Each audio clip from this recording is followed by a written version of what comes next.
ઘટના જે બની છે એ બહુ દુઃખદ બની છે અને આવું ન થવું જોઈએ અને આ રેતી માફિયાના લીધે થાય છે. ત્યારે બ્લોકની માપણી કરેલી છે, એના હદ વિસ્તારની બહાર કોઈ ખાંડકામ કરેલું છે કેમ, અને એના નિયમ કરતા 15 ફૂટ જેવું ખોદી નાખ્યું છે. અમારી જે પરવાનગી છે ને એ અમે એની પ્રમાણે ખોદીએ છીએ, પણ મતલબ છે ને બહુ ઊંડું ખોદે છે અને અમારે એ અહીંયા બ્રિજમાં પડી ગઈ હતી, ખાડામાં પડી ગઈ હતી અને ત્યાંથી ડૂબા પાણીમાં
ચૌદ 1/2026 મકર સંક્રાંતિના દિવસે જે બાળકી ખાડામાં પડી નદીના પટમાં અને મૃત્યુ પામેલ અને જે ઘટના જે બની છે એ બહુ દુઃખદ બની છે અને આવું ન થવું જોઈએ અને આ રેતી માફિયાના લીધે થાય છે.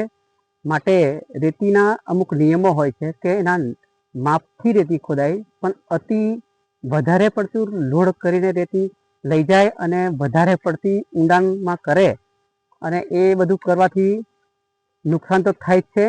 આમ જનતા તો ગમે તે રીતે જાય, ગમે તે વાટે જાય, ગમે ત્યાં પડી બી જાય, મરી બી જાય, પણ આટલું ઊંડું ખોદવું એ ખનિજ ખાતાને બી ધ્યાન રાખવું જોઈએ કે આટલું બધું ઊંડું ખોદવું તો રેતીવાળા લોકોને કહેવું જોઈએ કે આટલું બધું ઊંડું ના ખોદવું જોઈએ, માપનું હોવું જોઈએ.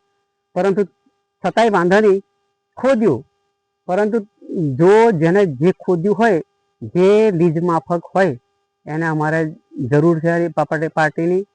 કે અત્યારે અમારી જે દીકરી મરણ પામી છે એનું અત્યારે અમે અગ્નિદાહ કરીને આવ્યા છે અને ગ્રામજનોને અમે કીધું છે કે જે વસ્તુ બની અને અત્યારે જે બની છે એનો અમને કંઈ વાંધો નથી. જે બનવા બની જ ગયું, હવે કુદરતના ખોળે જે થઈ ગયું તો થઈ ગયું, પણ હવે પછી અમારા ગામમાંથી આજે જે દીકરી જે મરી છે ને એ લોકો તો લીજનો રસ્તો આપેલ છે અને કોની લીજમાં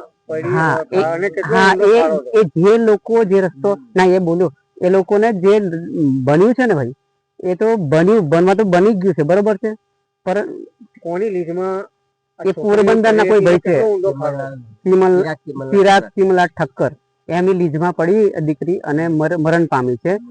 પરંતુ અત્યારે અમારા ગામની કોઈ બીજી વ્યક્તિ પડે આ તો રાતોરાત સમાધાન કરી દીધું છે ભાઈ, અમને વાંધો નથી એનો, એ તો બોલવા બોલીશ, પરંતુ અમારા ગામની બીજી દીકરી પડશે તેનું શું થશે? તમારી શું માંગ? અમારી માંગ કે 4 ખેતરનો રસ્તો આપી દે, લોકો 4 ખેતરમાં રસ્તો આપી દે અને આ લોકો માફિયાઓ કાઢેલી જાય રસ્તો રેતી, પણ એ રસ્તો બંધ થવો જોઈએ. ચાર ખેતરના લોકો કમાય અને આખું ગામ ધૂળ ખાય. રીત તો ઘૂંટણવાળમાં આવે છે, અમારામાં નહીં આપતી. છતાંય પણ રસ્તો અમારા ગામના લોકો આપેલો છે, એ રસ્તો સદંતર બંધ થવો જોઈએ. છોટાઉદેપુર જિલ્લો, પાવીજેતપુર તાલુકો, પોસ્ટ અને ડુંગરવાડ, ગ્રામ પંચાયત છે ને ડુંગરવાડ ગંભીરપુરાની અંદર લીજ ચાલતો નહીં. ઘૂંટણવડની અંદર લીજ ચાલે છે. રસ્તો ગંભીરપુરામાં કાઢેલ છે. એની અંદર અમારે છે ને એક 13 વર્ષની બાળકીનું આકસ્મિક મૃત્યુ થઈ ગયું છે. ખાડો ઊંડો ખોદવાથી રીતિ માફિયાઓ છે ને એમના નિયમ કરતા 15 ફૂટ જેવું ખોદી નાખ્યું છે. એમાં બાળકી રમતા રમતા ગઈ, અંદર પડી જવાથી એનું આકસ્મિક મૃત્યુ થઈ ગયું છે. એમાં છે ને આ લીજ જે બ્લોક ખરો ને એમનું નામ છે ચિરાગભાઈ ચિમનલાલ ઠકરાર. એમનો આ બ્લોક છે. એમાં બાળકીનું આકસ્મિક મૃત્યુ થઈ ગયું અંદર. એમાં અમારે એવું છે કે અમે ના પાડીએ છીએ આ બાજુ રસ્તો નહીં લઈ જશો. આ લીજ બ્લોક ચાલે છે એ ઘોડણ ગ્રામ પંચાયતની છે, અમારા ડુંગર ગ્રામ પંચાયત નહીં. અમે ના પાડીએ છીએ કે રસ્તો તમે એ બાજુ કાઢો, તે બી આ બાજુ કાઢે છે. અને તોય છતાં આ બાજુ કરવાથી આ પ્રોબ્લેમ બને છે. ગામમાં અમારી સ્કૂલ બાજુમાં જ છે, તો એમાં નાના બાળકો છે ને સ્કૂલે જાય છે, ત્યારે આ હાઈવાવાળા જાય અને બેફામ ચલાવે છે.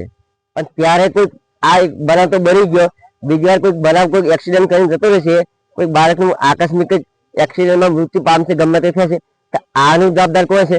તંત્ર કોઈ જવાબદારી લેશે ના? પોલીસ વાળા કોઈ કઈ કહેવા નહીં, ને ખનીજ વાળા કહે છે તે બી કોઈ લેતા નહીં. આ લોકો તંત્ર જવાબદારી લેશે એ કોણ લેશે? એ અમારી માંગણી છે. અહીંયા મારું નામ છે છોટાઉદેપુર જિલ્લાના અંદર તાલુકા જેતપુર પાવી, એની અંદર ગંભીરપુરા ગામ આવેલું છે.